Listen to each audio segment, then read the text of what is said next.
Hello world, welcome back to the CyberSec 101 series. In this video, we will be going more in depth with attacks, like what types of attacks are there. As previously explained, attacks are threats that are carried out.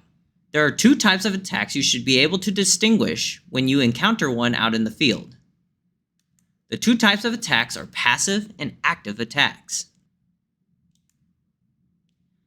Passive attacks are attempts at extracting or using information from a system that does not affect or change the system's resources. Eavesdropping or monitoring of transmissions are common examples of passive attacks, where the primary objective of the attacker is to obtain the information that is being transmitted in some form or fashion. There are two categories of passive attacks: data exfiltration and traffic analysis.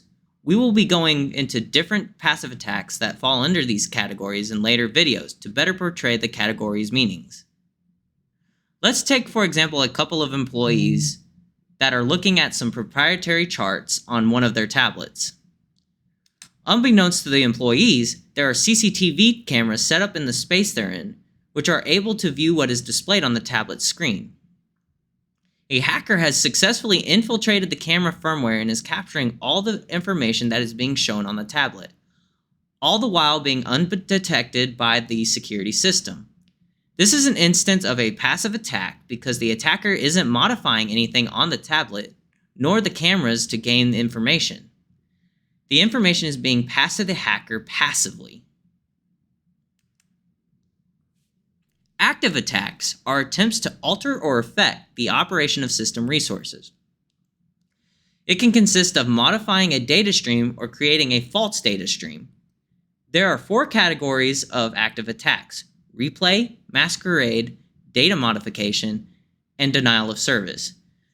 We will be covering different active attacks that correspond to these categories in future videos to help explain the categories' meanings. Let's say a hacker is probing the internet for some IP addresses with unsecure open ports.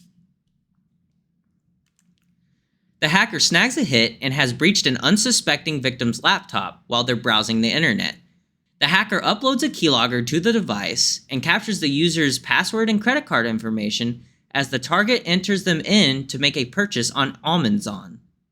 This is an instance of an active attack because the hacker uploaded a piece of malware to the computer, which would add to and change the system's resources as it has to accommodate for the extra process that it is running. The easiest way to distinguish between an active or passive attack is asking yourself, does the attack directly or indirectly influence, affect, or involve the target? An active attack will directly impact the target noticeably, and a passive attack will indirectly impact the target undetected. Now that we dissected the four attack types, let's move on to attack surfaces. Attack surfaces are any vulnerabilities that are exploitable on a system. These could literally be anything with a deficiency that can be taken advantage of, such as open ports and services, applications developed with unsecure coding practices, web forms, and gullible and/or naive employees. Attack surfaces can be categorized into four groups. Network attack surfaces include vulnerabilities that exist on a local area network or LAN, wide area network or WAN, or the internet. Software attack surfaces include vulnerabilities that exist in applications, programs, or the operating system. Hardware attack surfaces include vulnerabilities that exist in a system's hardware or firmware.